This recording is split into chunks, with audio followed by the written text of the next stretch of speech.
देश में लोकसभा चुनाव है और लोकसभा चुनाव का आज 5वां चरण होने जा रहा है और माननीय प्रधानमंत्री नरेंद्र मोदी जी का जो 400 पार का नारा, भारतीय जनता पार्टी के जो तमाम बड़े बड़े नेता हैं ये जो कहते हैं कि इस बार 400 पार, इस तरह का जो नारा दिया जा रहा है। अभी हमारे साथ एक ऐसे समर्थक आए हैं जिनका आप आंकड़ा सुनेंगे तो आपका दिमाग हैंग करेगा। सबसे पहले तो स्वागत है आपका। जय हो, स्वागत है। हमारा नाम सुरेश गिरी हुआ। अच्छा, ये बताइए कि आप जो दावा कर रहे हैं कितना सीट आएगा इस हम इस बार दावा कर रहे हैं कि ऐसा होने जा रहा है जो मोदी जी और शाह जी के बस की भी बात नहीं है और 475 के ऊपर ही जाएगा। 475 सीट जी बिल्कुल जाएगा, मेरा यह विश्वास है और मेरा जो अपना सर्वेक्षण है उससे हम फुल गारंटी कर रहे हैं। आप जो जिस तरह से बतिया रहे हैं इस तरफ से ना मोदी जी बोल रहे हैं, ना अमित शाह जी बोल रहे हैं, ना भारतीय जनता पार्टी का कोई नेता जी बोल रहे हैं और ना ही कोई टीवी चैनल बता रहा है। ये आप कहां से, मतलब आपका ये हमारा उसी तंत्र से आंकड़ा लग रहा है कि जैसे रामचंद्र जी को मालूम नहीं था कि हमको बन जाना है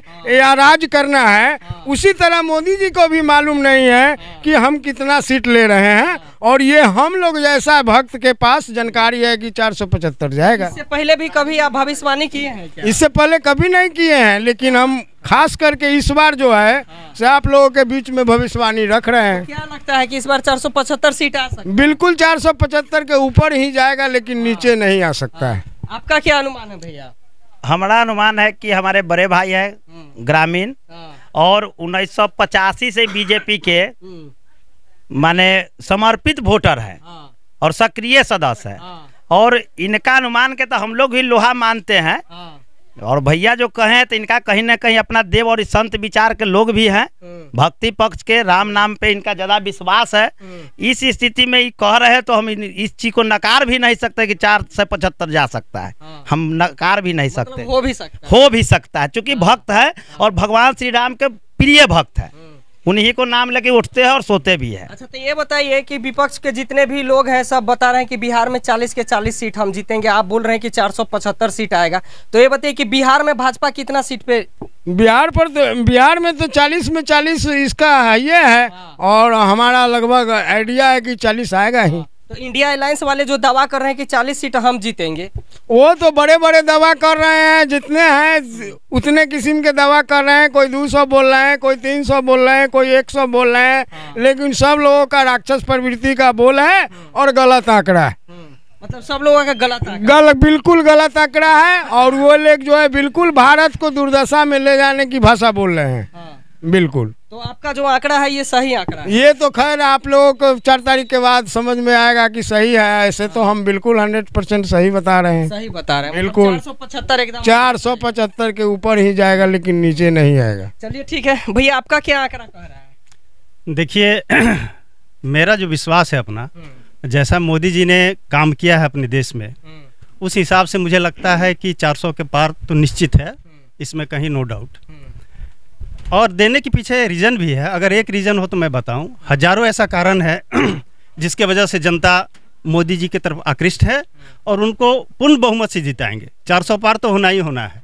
एक चीज़ हो तो मैं बताऊं, सबसे बड़ा चीज़ तो है राम मंदिर। मैं कहता हूं कि जो राम का नहीं वो किसी काम का नहीं, और मोदी जी ने हमें राम मंदिर दिया है। राम मंदिर तो एक बात हो गई, उसके अलावे धारा 370 ख़त्म किया, उसके अलावे देखिए गरीबों के लिए भी बहुत सारा कार्य मोदी जी के द्वारा किया जा रहा है। तो एक चीज़ हो तो मैं बताऊं, बहुत सारा चीज़ है, अनगिनत चीज़ है जो मोदी जी अपने जनता के लिए कर रहे हैं। और मेरा तो मानना है कि अगर नेक्स्ट टाइम इस समय तो बिल्कुल जीत ही रहे हैं, इसमें तो कहीं कोई संदेह नहीं है। मैं आपको बता दूं, इसके अगले बार भी यदि चुनाव होगा तो मैं 100% दावे के साथ कह सकता हूं कि मोदी जी ही प्रधानमंत्री बनेंगे जी। तो जिस प्रकार से भैया जी दावा कर रहे हैं, इनका जो आंकड़ा है 475 का, और विपक्ष वाले जो जिस प्रकार से दावा कर रहे हैं कि हम विपक्ष में आ जाएंगे या सरकार बना लेंगे, तो उनका पूरा दावा फेल हो सकता है। बिल्कुल, ये इंडी गठबंधन जो है ना, ये ठगबंधन है, इसमें कहीं कोई सच्चाई नहीं है, मैं आपको बता दूं। और ये जो हमारे सुरेश चाचा जी जो बोल रहे हैं, ये बिल्कुल जहाँ तक है ये अपना हिसाब से सही बोल रहे हैं। मान लीजिए 475 नहीं भी आता है या तो फिर भी 400 पार तो निश्चित है, इसमें कहीं दुमत की बात नहीं है। और हम लोग सारे लोग कामना करते हैं। देखिए सबसे बड़ी बात है, मेरा जहाँ तक मानना है कि हमारे और आपके सौभाग्य की बात है कि मोदी जी जैसे प्रधानमंत्री को हम लोग देख रहे हैं। आने वाले समय में बच्चे लोग कहेंगे कि एक मोदी जी प्रधानमंत्री हुआ करते थे जो देश के लिए इतना समर्पित थे, और मैं उनको कोटि कोटि करता हूँ ऐसे प्रधानमंत्री को। चलिए और भी लोग हैं, तो भैया आपका अनुमान क्या कहता है? मेरा अनुमान जैसे काम का दाम होता है, हाँ। मोदी जी ने अच्छा काम करके देश में दिखलाए हैं, जिसके कारण उनका लोग कर्ज चुकाएगा, और 400 तो निश्चित है। और वो जो भैया बता रहे हैं 475 सीट मतलब पार कर 400 में हम लोग का अनुमान है। ये चाचा जी का अनुमान थोड़ा ज़्यादा है। इन क्षेत्र में तजुर्बा ज़्यादा हो, आ भी सकता है। तजुर्बा ज़्यादा है, सर्वेक्षण में गए हैं हम लोग, तो गए अथी ग्राम में रहते हैं, टीवी चैनल पर देख करके अनुमान करते हैं, लेकिन इनका तो तजुर्बा ज़्यादा है, सर्वेक्षण। चलिए और भी बहुत सारे लोग हैं यहाँ पे, उनसे भी हम कुछ राय लेने का।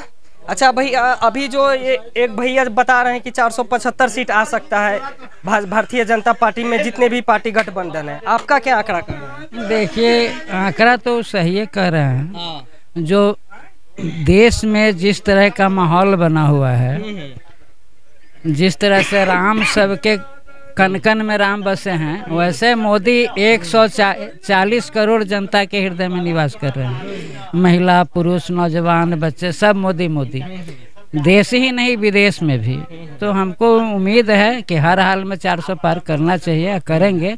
आज जहाँ तक सुरेश बाबू की बात है, तो सुरेश बाबू का आंकड़ा हमेशा सॉलिड रहा है। जब भी इन्होंने भविष्यवाणी की है तो हम देखे हैं ये खरा पक्का उतरे हैं भविष्यवाणी पर, तनिको कटौती नहीं रहा है। जड़ती उड़ती जो न कहते हैं, वो जड़ती उड़ती इनके भविष्यवाणी में नहीं रहा है। इसलिए विश्वास है कि जो सुरेश बाबू कह रहे हैं, वो स्वप्न में भी उनको भगवान हमेशा बताते रहते हैं।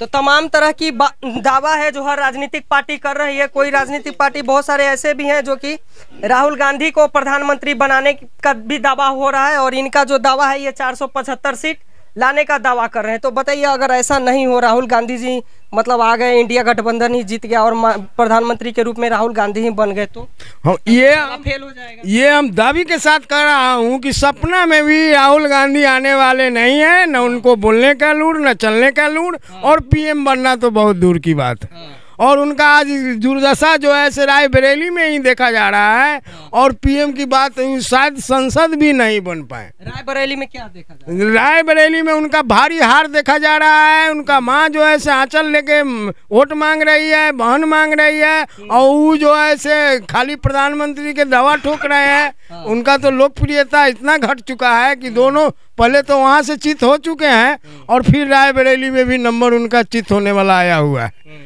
अब प्रधानमंत्री की बात तो दूर रहे, ये बोल रहे हैं, एकदम सही बोल रहे हैं। बिल्कुल सत्य बोल रहे हैं। और राहुल जी के सवाल जहाँ है, राहुल जी कभी सोच कैसे सकते कि ये इतने अच्छे देश में और इतने अच्छे प्रधानमंत्री के हटा के वो बन पाएंगे?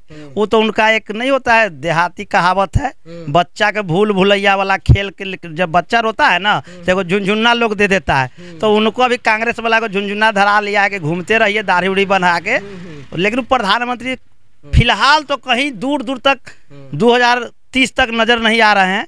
30 के बाद क्या होगा, ये तो ईश्वर श्री राम का कृपा हो तो कहीं, लेकिन प्रधानमंत्री के कहीं से उनके ऊपर कोई उपाय नहीं है। अगर कभी भी कांग्रेस के सरकार आएगा भी 30 के बाद, तो हो सकता है कि कोई दूसरा बने, लेकिन राहुल जी के कुंडली में प्रधानमंत्री नहीं लिखा हुआ है। चलिए, लोग हैं ये अपनी अपनी प्रतिक्रिया दे रहे हैं। हालांकि रिजल्ट जो है 4 जून के बाद ही आपको पता चलेगा कि भारतीय जनता पार्टी कितनी सीट लाती है या इंडिया गठबंधन कितनी सीट लाती है, और देश के अगले प्रधानमंत्री कौन बनते हैं। ये सारा चीज जो है 4 जून को तय होना है। बाकी आप लोग की क्या प्रतिक्रिया है इस वीडियो के बारे में, अपनी राय कमेंट सेक्शन में आके जरूर दीजिएगा, और वीडियो अच्छी लगी हो तो जरूर शेयर करिएगा। जय हिंद, जय बिहार।